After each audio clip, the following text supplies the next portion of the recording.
Tu es Seigneur de ce peuple, tu es roi de ce pays. Tu es la lumière dans ces ténèbres, l'espérance des affligés et la paix des angoissés. C'est toi. Nul n'est comme notre Dieu. J'ai une question pour vous. Imaginez un peu avec moi. Quelqu'un vient vous dire « Ah, j'ai une bonne nouvelle pour toi. » On va créer un nouveau pays. Au niveau des Nations Unies, ils ont décidé que ce monde a besoin d'un nouveau pays où tout sera bien. Dans ce nouveau pays, il n'y aura pas de chômage, tout le monde aura boulot. Toutes les routes seront dans un bon état. Il y aura des écoles pour tout le monde gratuits, des hôpitaux un peu partout. Et tout sera réellement bien. Ça semble bon, n'est-ce pas? Mais puis on vous disait, mais il y a quelque chose dans le nouveau pays. Ils sont en train de créer leur propre culture. Alors, il y a certaines choses qui seront le cas dans ce pays. Dans ce pays, ça sera interdit de manger du maïs. Et aussi du riz. Et aussi du manioc. Aussi, dans le nouveau pays, ils vont parler seulement espagnol. Aussi, dans le nouveau pays, ils auront, leur propre sorte d'habits. Il faut que vous portez leurs habits. Et il y aura d'autres coutumes qui seront particulières à ces pays-là. Et aussi, ils vont faire entrer seulement les personnes qui ont moins de 8 doigts.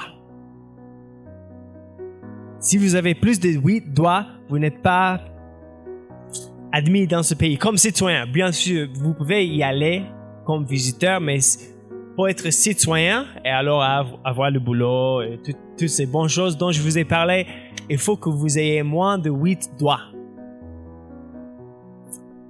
En entendant ça, est-ce que c'est une bonne nouvelle pour quelqu'un de Bukavu? Généralement non, oui. Certaines choses semblent bonnes, mais d'autres choses... Est-ce que je peux réellement ne plus manger le foufou? Est-ce que j'ai besoin de m'écarter de ces doigts ici? Ils sont chers, moi, n'est-ce pas? J'aimerais vous dire qu'après la vie de Jésus, après la résurrection de Jésus, ceux qui entendaient l'évangile pour la première fois, certains des fois, ils étaient dans une situation semblable. Et on va comprendre ça aujourd'hui en étudiant notre texte. Au fait, mon but ce matin, c'est que vous voyez que l'évangile, le réel évangile, est une bonne nouvelle pour tout le monde. Tout le monde. Quelles sont les caractéristiques de cet réel évangile alors? En fait, dans notre passage, aujourd'hui, nous voyons 3 caractéristiques du réel évangile qui sont tellement pertinentes et pour les gens en Galate et aussi pour nous à Bukavu en 2022. Les premières caractéristiques que nous voyons, c'est que le réel évangile ne change pas. Le vrai évangile ne change pas. On voit ça dans le verset 1 et 2 et aussi dans le verset 6. La deuxième caractéristique, c'est que le réel évangile n'impose pas d'autres conditions. Le réel évangile n'impose pas d'autres conditions. Ça, c'est le verset 3 jusqu'à 6. Et troisièmement, on voit que le réel évangile se concerne des perdus et des pauvres. Ça, c'est le verset 7 jusqu'à 10. J'espère que vous verrez tout ça avec moi. Commençons maintenant avec notre premier point. Le réel évangile ne change pas. Lisez avec moi encore versets 1 et 2 et puis verset 6. 14 ans après, je montais de nouveau à Jérusalem avec Barnabas, ayant aussi pris Tite avec moi. Et ce fut d'après une révélation que j'y montais, je leur exposai l'évangile que je prêche parmi les païens. Je l'exposais en particulier à ceux qui sont les plus considérés, afin de ne pas courir ou avoir couru en vain. puis je saute à verset 6. Ceux qui sont les plus considérés, quels qu'ils aient été jadis, cela ne m'emporte pas. Dieu ne fait point exception de personne. Ceux qui sont les plus considérés ne m'imposèrent rien. Qu'est-ce que nous voyons ici? Pour comprendre ça, il faut comprendre un peu le contexte de tous ces livres. Ce livre a été écrit aux Galates, aux églises dans la Galatie. D'accord? Ils ont été implantés par Paul. Ça, c'est vrai. Mais après que Paul est parti pour implanter d'autres églises dans des autres endroits, il y avait certaines personnes qui sont venues de Jérusalem, qui ont commencé à dire à ce nouveau croyant dans la Galatie, si vous voulez être réellement dans la famille de Dieu, il est important que vous soyez réellement dans la famille de Dieu. Et pour faire ça, il faut devenir alors juif. C'est ce qu'on les disait, car les Juifs ont été le peuple de Dieu. Si vous voulez être réellement dans la famille de Dieu, il faut que vous deveniez juif. Et pour faire ça, il faut changer ce que vous mangez. Il faut garder les rites de propreté. Il faut te laver les mains correctement après ça. Et aussi, si vous êtes mal, il faut vous faire circoncire pour être réellement dans la famille de Dieu. C'était ce que certaines personnes de Jérusalem disaient aux nouveaux croyants à Galates. Et Paul, maintenant, il écrit une lettre à ces mêmes croyants à Galates en réponse à ce nouveau enseignement. D'accord? Paul est en train de répondre à ce nouveau enseignement. Il faut devenir, pour réellement être chrétien, pour réellement être sauvé par Jésus, il faut devenir aussi juif. Il faut devenir aussi juif. Paul est en train de répondre maintenant dans tous ces livres, et nous avons lu plusieurs choses déjà, et Paul explique un peu de plus. Et dans cette histoire, dans ce chapitre, il explique son histoire personnelle un peu par rapport à ces mêmes questions. Ces mêmes questions. D'accord? Il dit, et je nous rappelle, n'est-ce pas, la semaine passée, on nous a parlé sur la vie de Paul. Il était, avant qu'il était chrétien, et vous pouvez le lire dans Galates et aussi dans le livre des Actes, avant que Paul fût chrétien, il était juif, génétiquement, je peux dire juif. Il était aussi pharisien. Ça voulait dire qu'il était un religieux professionnel des Juifs. D'accord? Il connaissait très bien l'Ancien Testament. Il cherchait à garder toutes les règles dont ces autres personnes de Jérusalem, toutes les règles dont il parlait, Paul les faisait. Ça va? Paul connaissait très bien ces nouvelles règles, ou pas nouveaux, les règles de l'Ancien Testament. Et puis, soudain, et Paul était aussi, c'est important de comprendre ça, Paul n'était pas seulement pharisien, il était ennemi du nouveau croyant. Lorsque les personnes commençaient à croire en Jésus pour leur salut, Paul s'opposait à eux. Lorsque les Juifs ont tué Étienne, à cause de sa foi en Jésus, Paul était là, il a donné son approbation à ce meurtre. Il a dit, je vais garder vos manteaux pendant que vous lui lapidez. C'est vrai, vous pouvez le lire dans l'Acte. Et Paul, il avait tellement de la haine contre les chrétiens qu'il faisait en sorte qu'ils soient jetés en prison, même les femmes. Et Paul, il n'était pas satisfait que les chrétiens de Jérusalem soient jetés en prison. Il est allé même dans des autres villes pour les jeter en prison, même des villes étrangères. Alors Paul était un ennemi de Jésus. Et puis qu'est-ce qui s'est passé? Paul a eu une rencontre surnaturelle avec Jésus sur le chemin vers Damas. Il a rencontré Jésus. Et Jésus lui a donné la tâche d'aller porter son évangile aux non-juifs. D'accord? Et Paul le disait dans chapitre 1, je lis pour nous Galates chapitre 1, versets 13 et 14. Désolé, à partir du verset 11. Je vous déclare, frères, que l'évangile qui a été annoncé par moi n'est pas de l'homme. Car je ne l'ai ni reçu ni appris d'un homme, mais par une révélation de Jésus-Christ. C'est ce que je viens de vous dire. Vous avez su en effet quelle était ma autrefois, ma conduite dans le judaïsme, comment je persécutais à outrance et ravageais l'Église de Dieu. Et comment j'étais plus avancé dans le judaïsme que beaucoup de ceux de mon âge et de ma nation, étant animés d'un zèle excessif pour les traditions de mon père. D'accord? J'espère que vous comprenez tout ça. Parce qu'il faut comprendre ça pour voir que le réel évangile ne change pas. Le réel évangile ne change pas. Je lis encore versets 1 et 2. Non, je ne vais pas les lire, mais je nous explique. Paul était envoyé par Jésus prêcher l'évangile dans les autres pays. Après un temps, il est allé à Jérusalem, puis il est parti encore. Puis Paul dit, j'ai eu une révélation encore, et je montais encore à Jérusalem. Et quand j'étais là, devant les plus considérés, ça veut dire les réels chefs de l'Église, j'exposais ce que j'ai prêché parmi les païens. Les païens, c'est juste un terme qui voulait dire, à cette époque, c'était un terme qui voulait dire tout le monde qui n'était pas juif. C'est un peu semblable au terme Muzungu que nous avons ici.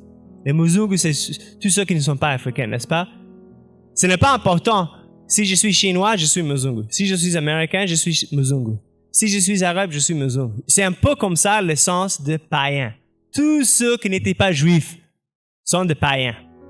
D'accord? Paul était envoyé vers tous ceux qui ne sont pas juifs, vers les païens. D'accord? Et Paul pendant qu'il était à Jérusalem, il exposait l'évangile qu'il prêchait. Et qu'est-ce que les plus considérés ont dit en réponse à l'évangile de Paul? Verset 6. Ils n'ont rien ajouté à ce que Paul disait. Ils ont dit, bon, tel est le réel évangile. Et je veux expliquer ça un peu. Je vous ai dit que le réel évangile ne change pas. C'est un peu comme de l'or. Vous voyez de l'or. Il y a de l'or trouvé dans plusieurs coins du monde. Mais n'importe où ça vient, il est de l'or. Il est de l'or. Il a les mêmes caractéristiques. Vous pouvez prendre de l'or de l'Australie. Vous pouvez l'échanger avec l'or de l'Afrique du Sud. Ce n'est pas important. C'est le même or. Et même si vous cherchez à le mettre dans un anneau, bon, c'est toujours de l'or. Il ne change pas. Si vous me comprenez. Ça, c'est un peu le sens du réel évangile. Elle ne change pas. Alors que Paul était en train de dire que ce que c'est les faux frères, il les appelait ici, les faux frères, ils ont cherché à changer l'évangile. Et ils ont dit, bon, ce n'est pas réellement ça, il faut faire autre chose. Peut-être vous vous demandez, mais quel est alors le réel évangile dont Paul parlait? Bonne question. Nous pouvons en répondre alors en lisant plusieurs choses que Paul a écrites. N'est-ce pas? Si Paul a dit que son évangile ne change pas, vous verrez qu'il a été consistant en ce qu'il disait. D'accord? Alors nous allons lire de plusieurs livres ce que Paul disait par rapport à l'évangile. D'accord? Venez avec moi en Romains chapitre 1. Romains chapitre 1, versets 16 et 17, c'est la page 1094. 1094.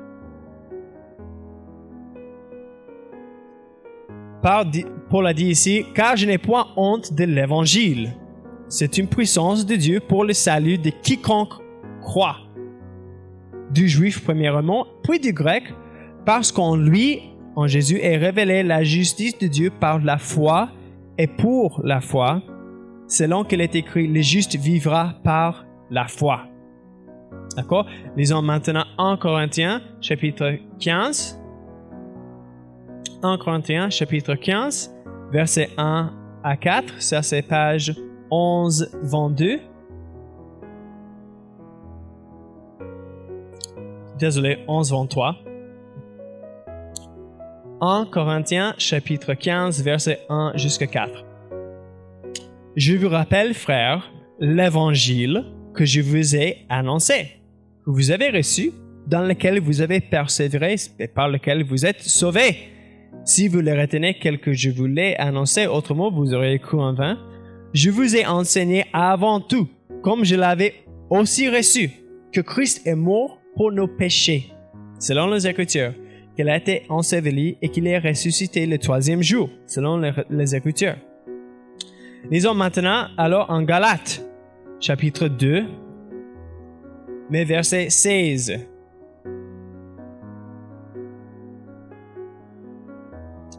Galates, chapitre 2, 16.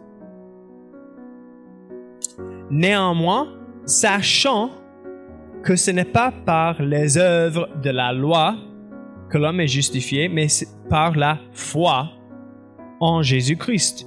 Nous aussi, nous avons cru en Jésus-Christ afin d'être justifiés par la foi en Christ et non par les œuvres de la loi, parce que nul chair ne sera justifié par les œuvres de la loi.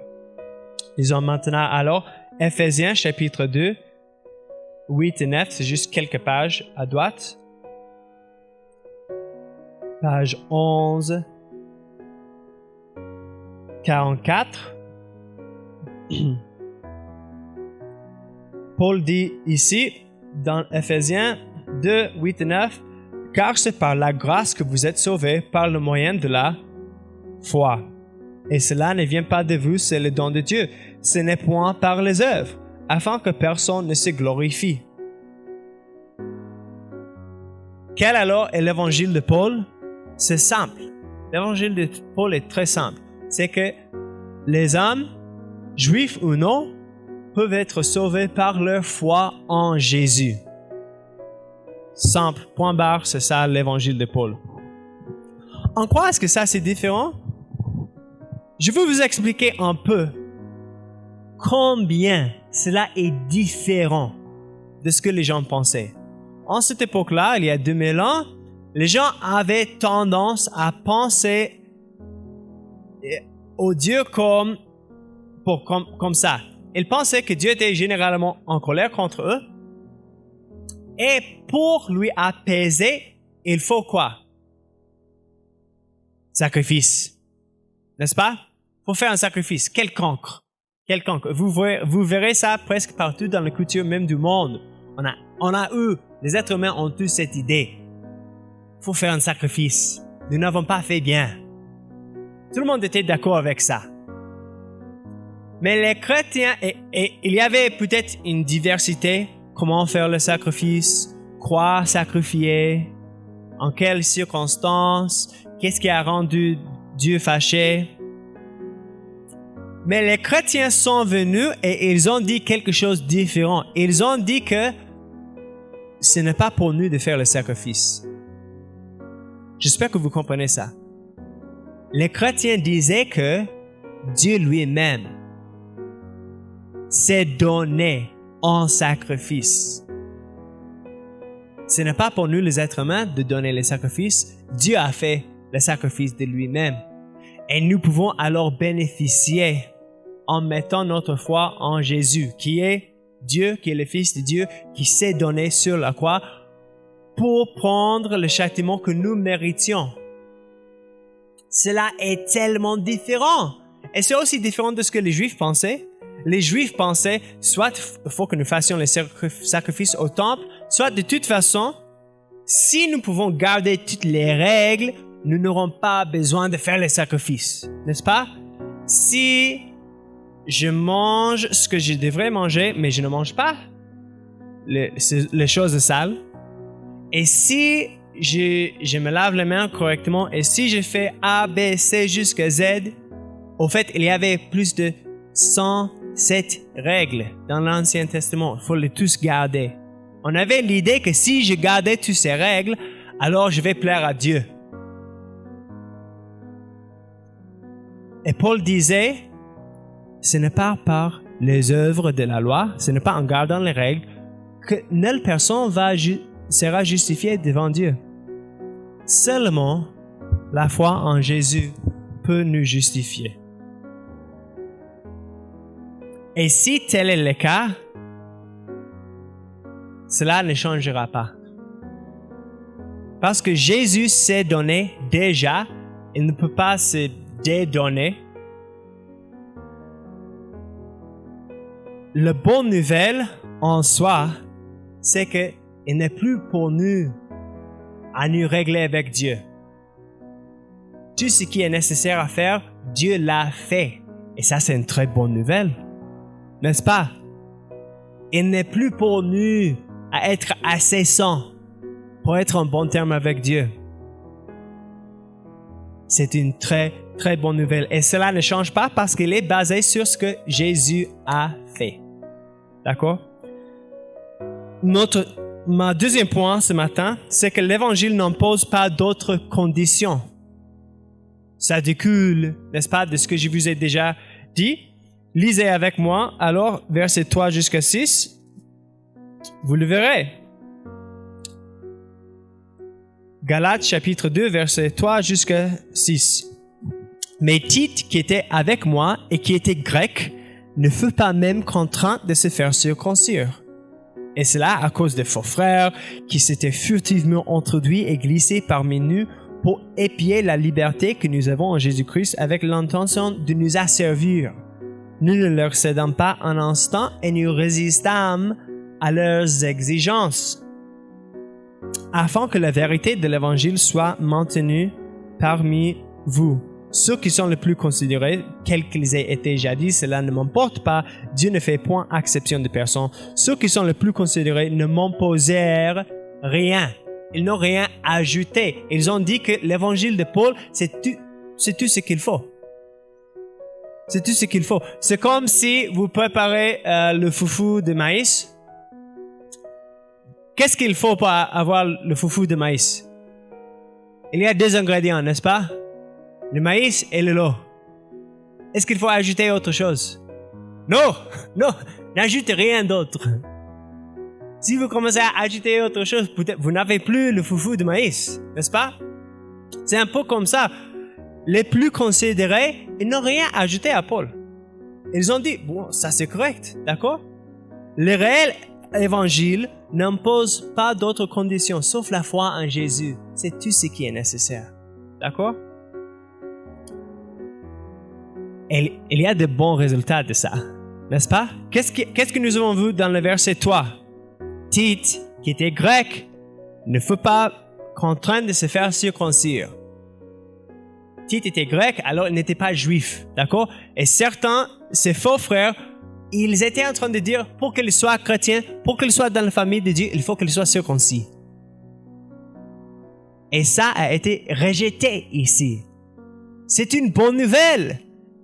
C'est une déclaration que la famille de Dieu n'est pas liée aux gens génétiquement. Ce n'est pas lié à une certaine culture. Ça va? C'est une bonne nouvelle pour tout le monde. Tout le monde. D'accord? Il n'est pas nécessaire de devenir juif pour être chrétien. Il n'est pas nécessaire non plus d'être une bonne personne. Pourquoi j'ai dit ça?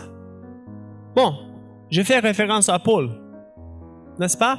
Avant qu'il était chrétien, Paul était quelle sorte de personne? Violent, plein de haine, ennemi de Jésus. Ça va? En plusieurs formes mauvaises en ce qui concerne Jésus, d'accord? Mais Paul a été pardonné. Est-ce que c'était à cause de bon comportement de Paul? Non. C'était à cause de bon comportement de qui? Jésus. Paul a bénéficié de la justice de Jésus et ainsi il a été pardonné. Ses disciples en général, ils étaient quoi avant Jésus? Est-ce qu'ils étaient des personnes avec beaucoup d'éducation, très intelligents, très respectés dans la société, très riches? Non, ils étaient pauvres, ils étaient des ouvriers manuels, plusieurs étaient des pêcheurs professionnels dans le lac. En ce moment-là, ils étaient connus comme des gens qui n'ont pas étudié, si tu me comprends. Et l'évangile est aussi pour eux. D'accord? L'évangile n'impose pas les conditions qu'il faut que tu aies un certain niveau de connaissance, il faut que tu aies un certain niveau d'argent, il faut que tu aies un certain niveau de sainteté. Tout ça, ce sont des conditions externes à la foi en Jésus. L'évangile n'impose pas d'autres conditions et ça, c'est une très bonne nouvelle. Mais ce n'est pas tout. Nous voyons une troisième caractéristique ici du réel évangile qui est très important. Dans le verset 7 à 10, nous voyons que le réel évangile se concerne des perdus et des pauvres. Verset 7. Au contraire, voyant que l'évangile m'avait été confié pour les incirconcis, comme à Pierre pour les circoncis, car c'est lui qui a fait de Pierre l'apôtre des circoncis, a aussi fait de moi l'apôtre des païens. Et ayant reconnu la grâce qui m'avait été accordée, Jacques, Céphas, alors Pierre, Jacques, Pierre et Jean, qui sont regardés comme deux colonnes, me donnèrent, à moi et à Barnabas, la main d'association, afin que nous allions, nous vers les païens et eux vers les circoncis. Ils nous recommandèrent seulement de nous souvenir des pauvres. Est-ce que j'ai bien eu soin de faire? Des fois, vous reconnaîtrez quelque chose s'il est authentique par ce qu'il fait. Imaginez avec moi un peu, vous avez un oncle et il vous dit « Je vous aime beaucoup. Va au marché, achète-toi un mobile. C'est lui que tu veux. C'est lui que tu veux. Il n'impose pas condition de prix. Alors tu vas au marché. Qu'est-ce qui est la chose la plus importante pour vous au marché? Ce n'est plus le prix. C'est de savoir que vous achetez quelle sorte de mobile originel. N'est-ce pas? Est-ce que vous ne serez pas triste? Vous achetez un Samsung et 3 jours après, ça tombe en panne. Et ça serait très triste. Vous voulez avoir l'original, celui qui est authentique. Mais comment le savoir? Les trompeurs sont forts. Ils disent Samsung correctement. Ils ressemblent réellement au Samsung. Comment le savoir? Performance. N'est-ce pas? Une réelle Samsung, il est rapide comme Samsung. Il a la batterie à longue durée comme Samsung. Il dure longtemps comme Samsung. Vous me comprenez? Aussi, le réel évangile a de certains produits. Il a certains produits et on les voit ici. Il est concerné des perdus et aussi des pauvres. D'accord? Après que les plus considérés ont reconnu en Paul prêche le réel évangile, qu'est-ce qu'ils ont dit? Ils ont dit, venez avec nous maintenant, on va commencer à construire des maisons ici. Venez là-bas, vous pouvez avoir beaucoup de voitures. Achetez beaucoup de parcelles. Enfantez beaucoup d'enfants. Ce n'était pas dans leur idée de quoi faire avec l'évangile. Le réel évangile se produit toujours une compassion pour ceux qui n'ont pas cru. Il produit aussi une compassion pour les pauvres. Ça semble un peu bizarre. Tout le livre de Galates, il est en train de parler sur la foi, oui, et puis il parle des pauvres. Qu'est-ce qu'il est en train de dire? Il est en train de vous montrer encore une preuve d'authenticité de l'évangile. Il n'était pas en train de construire une religion fausse basée sur les principes humains. Quels sont les principes humains? En général, n'est-ce pas? C'est que c'est bon de devenir riche. En tant que principe humain, tous les cultures ont compris ça. Oui? Et en principe humain, on ne veut pas aider les pauvres. N'est-ce pas? Généralement, ce n'est pas ce qu'on veut. Chez les hindous, en Inde, n'est-ce pas? Ils ont toutes les catégories les plus pauvres. Et selon leur idée, ils sont pauvres à cause du karma, à cause de ce qu'ils ont déjà fait. Alors, il ne faut pas les aider. C'est leur propre faute. N'aide pas les pauvres. N'aide pas ces gens-là. N'est-ce pas? Dans la société traditionnellement africaine, il y a aussi cette idée. Si tu es pauvre, c'est parce que tu as mal fait. peut-être, et les ancêtres peut-être sont en train de te punir. Tu n'as pas, je ne sais pas ce que tu n'as pas fait, mais c'est encore c'est ta faute. Et celui qui est riche, il n'a pas une obligation de vous aider. Lui, il a bien fait. Alors, il sera riche et toi, tu seras pauvre. C'est seulement dans la chrétienté où on voit une compassion pour les pauvres. Presque une obligation morale d'aider ceux qui sont pauvres. C'est une preuve de la réalité de l'évangile, de la réalité que nos biens terrestres ne sont pas nos biens qui vont durer. Que ça vaut mieux d'amasser des trésors dans le ciel plutôt que dans la terre. Il y a une autre raison aussi. Je vais y arriver. Je veux parler un instant, juste pour application. Si tout ce que je vous ai dit est vrai, en quoi est-ce que ça devrait nous changer? Premièrement, s'il est vrai que le réel évangile, c'est que nous sommes sauvés par la foi en Jésus et en ce qu'il a fait, et nous ne sommes pas sauvés par nos œuvres, ça devrait nous donner une énorme paix. Une énorme paix. Parce que ça veut dire, alors, si j'étais sauvé parce que Jésus a fait, ça veut dire que je ne peux pas perdre ma position envers Dieu. N'est-ce pas? Est-ce que mes actions changent ce que Jésus a fait? Nullement. Ça me donnera alors une paix profonde. Paix profonde. Je sais que Dieu m'aime. Pas parce que je suis bon ou non. Dieu m'aime parce que Jésus a été bon. Deuxièmement, si tout ce que je vous ai dit est vrai, en termes d'application, nous devrions être réticents à dire pour réellement être chrétien, il faut ça.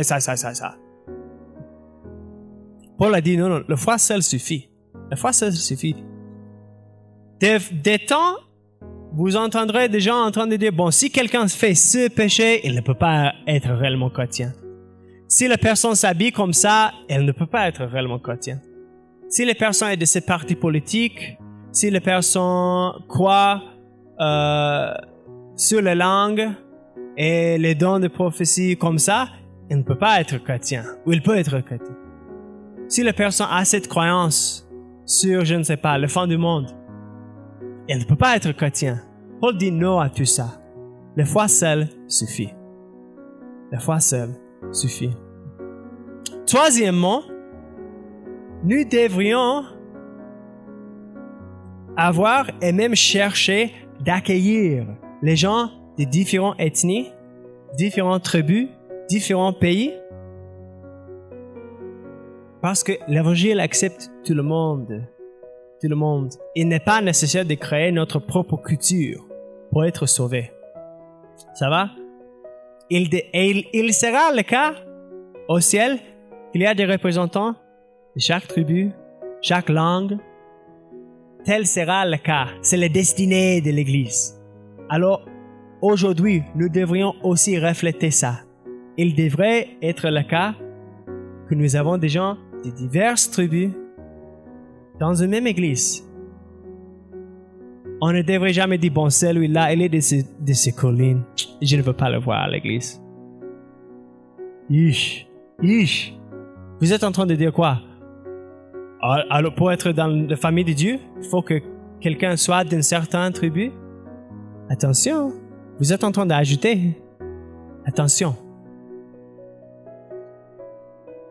Quatrièmement, il est vrai que nous devrions aussi être généreux envers les pauvres. C'est clair ici que ceux qui ont une réelle foi, ils mettent preuve à cette foi en étant généreux envers les pauvres. Mais pourquoi ça? Et c'est ça, je vais nous terminer ici. Pourquoi est-ce que c'est tellement important? Pourquoi il y a ces principes chez les chrétiens? C'est rappeler des pauvres. Je crois personnellement, bon, il y a plusieurs raisons, mais je crois personnellement que c'est une façon de montrer combien Dieu a été généreux envers nous. N'est-ce pas qu'en termes de justice, nous étions pauvres envers Dieu? Combien d'entre nous ont été totalement sains, riches en sainteté. On se trompe si vous dites oui. Nous étions pauvres en sainteté envers Dieu. Mais Dieu qui était riche, Jésus qui était riche en sainteté, l'a partagé avec nous. Il l'a fait et nous ne sommes pas en mesure de lui repayer. N'est-ce pas? Nous n'avons fait que recevoir. D'accord? Je crois que en donnant aux autres, nous pouvons presque imiter Dieu dans une sorte. Et ça va aussi nous donner des occasions à expliquer aux autres ce que Jésus a fait pour nous. Pourquoi tu as aidé celui-ci? Il ne va pas te repayer. Il n'est pas de ta famille, pourquoi tu lui as aidé? Nous pouvons dire c'est parce que Jésus m'a aidé ainsi. Tu peux les expliquer.